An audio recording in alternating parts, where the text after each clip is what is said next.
कृषी मंत्री माणिकराव कोकाटे यांना सत्र न्यायालयाचा दिलासा. जावई वकिलांनी घेतलेला आक्षेप न्यायालयाने फेटाळले.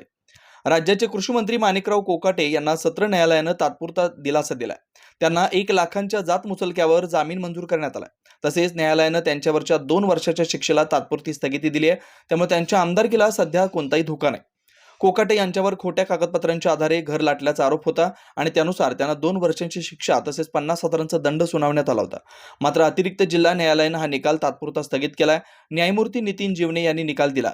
माजी मंत्री तुकाराम दिघोळे यांचे जावई आणि वकील आशुतोष राठोड यांनी घेतलेला आक्षेप फेटाळला.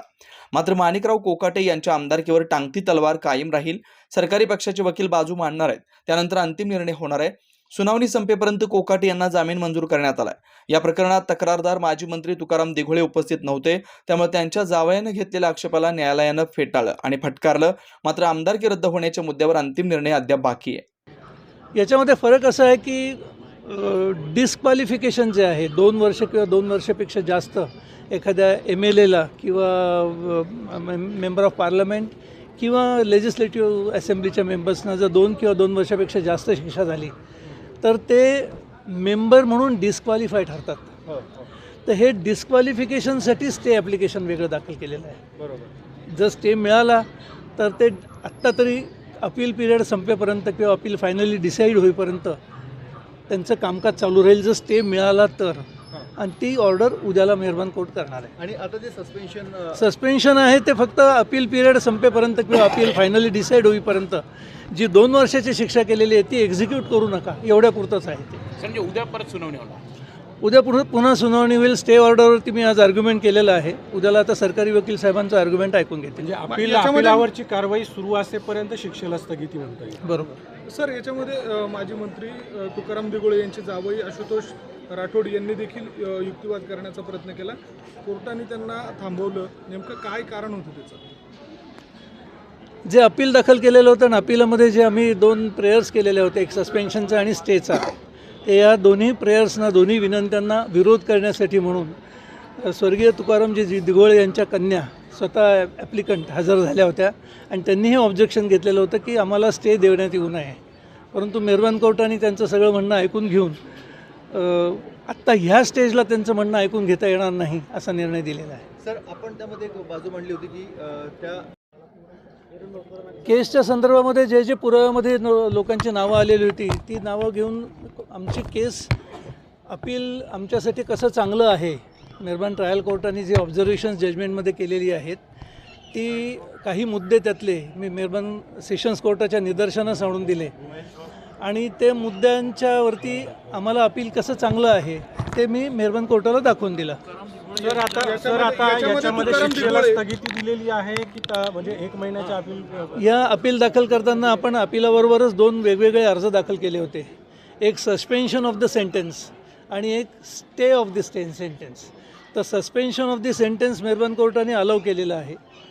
अपील संपेपर्यंत सेंटेन्स सस्पेंड केलेलं आहे आणि जामिनावर सोडलेलं आहे. परंतु सेंटेन्स जे आहे 2 वर्षाचं ते स्टे करण्यासाठी म्हणून आज मी आर्ग्युमेंट केलं. उद्याला सरकारी वकिलांच्या आर्ग्युमेंटसाठी उद्याला ते ठेवलेलं आहे. त्याच्यावरती इंडिपेंडेंटली उद्या ऑर्डर मेहरबान कोर्ट करेल. माझं म्हणणं एवढंच होतं की आत्ता ह्या स्टेजला त्यांना ऑब्जेक्शन घेण्याचे अधिकार नाही आहेत, कारण त्या काही फिर्यादी नव्हत्या किंवा त्यांचा साक्षीदार म्हणून त्या ट्रायल कोर्टापुढे त्यांचा साक्षीदार म्हणून तपासलेलं पण नाही आहे. त्यामुळे आत्ता त्यांना अधिकार नाही ह्या स्टेजला. दिस इज प्रिलिमिनरी स्टेज. अजून सरकार पक्षाला पण नोटीस निघालेली नाही. ते निघायच्या आधीच कोणीतरी स्वतःहून अपियर होतं आहे तर त्याला माझं ऑब्जेक्शन होतं. उद्या नेमकं सर निकाल म्हणजे आता राखीव हे ठेवलेलं आहे न्यायालयाने, नेमकं कशावरती स्टे ऑर्डरवरती निकाल होईल. कशावरती म्हणजे स्टे ॲप्लिकेशन उद्याचे सरकारी पक्ष पुन्हा त्यांची बाजू मांडणार आहे, त्यानंतर फायनल होईल. त्याच्यानंतर फायनल. म्हणजे उद्या फायनल निर्णय उद्या होईल. थँक्यू. क्या आप इंटीरियर के बारे में सोच रहे हैं पर डिज़ाइन फाइनल नहीं कर पा रहे?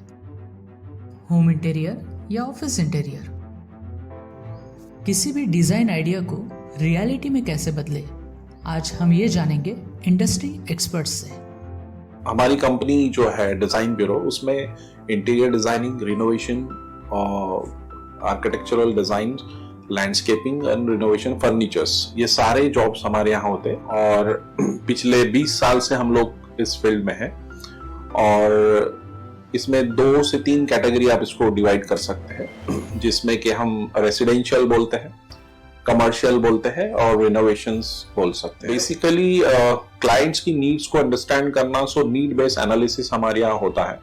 सो क्लाइंट्स के लिए हम लोग परफेक्ट इसलिए हो जाते हैं, या हम उनके लिए दोबारा या किसी क्लाइंट्स के लिए हम चौथी बार काम कर रहे हैं because of their confidence with us, कि वो हमारे ऊपर रिलाई करते हैं। हम लोग अमित को पहले से ही जानते थे, तो उनको हमने बुला के उनको जो स्ट्रक्चर है, यहाँ पे ब्रिक्स वर्क चल रहा था तभी से उनको कांटेक्ट किया, उन्हीं को जगह दिखाई, उनको स्पेस डिजाइन करने के हिसाब से कांटेक्ट किया, उन्होंने डिजाइन बना के दिया काफी अच्छा।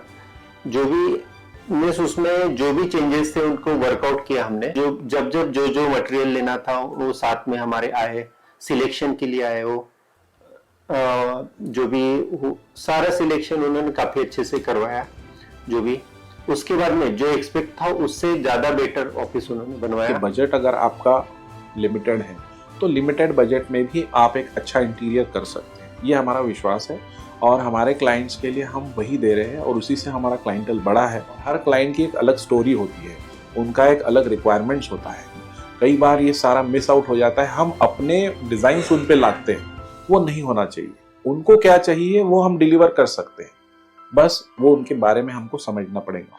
तो हमारे इसमें हम एक ही बोलते हैं कि ड्रीम कम्स ट्रू। आप ड्रीम देख रहे हो, हम उनको फुलफिल करेंगे, वो हमारी रिस्पॉन्सिबिलिटी है।